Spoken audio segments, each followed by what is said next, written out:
20, we're going to determine over what interval the function is positive and when it's negative. So what I'm going to do here is get rid of the highlight, and I'm going to show you the positive in green.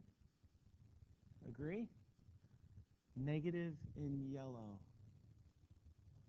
Okay, I'm slightly off there, but you get the idea, right? So it's positive when it's above the x-axis.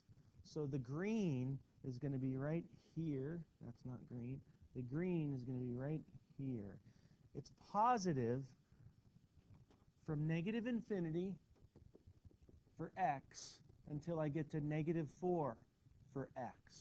We always define these intervals here in problem number 21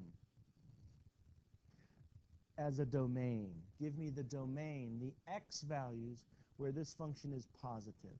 So it's when x goes from negative infinity, which is way to the left of where I am right now, until x gets to negative 4. Right there is like the cutoff where it switches to negative y values.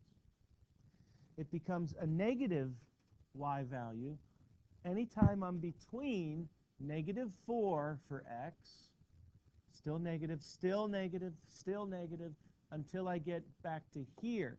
That's the next cutoff. So when x gets to 2, there you go, from negative 4 to 2, that parabola has negative y values. Okay? Beyond that, beyond 2, I'm now going into the positive again, which is highlighted in green.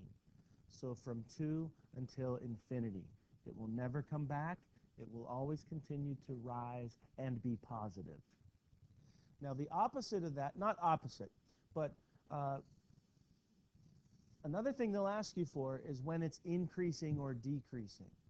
So for that, I'm going to take off all the notations I made, and I'm going to ask you, if you were sliding down this parabola, would you be sliding down, like I said?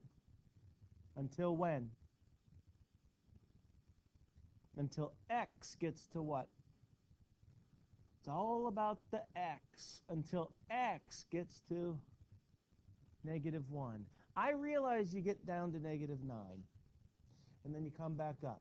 But we want to say that it's decreasing when x goes from negative infinity to negative 1. After that, the parabola increases forever from negative 1 until infinity. So that's how we do 20 and 21. You're telling me the x values where the function is increasing or decreasing or positive or negative.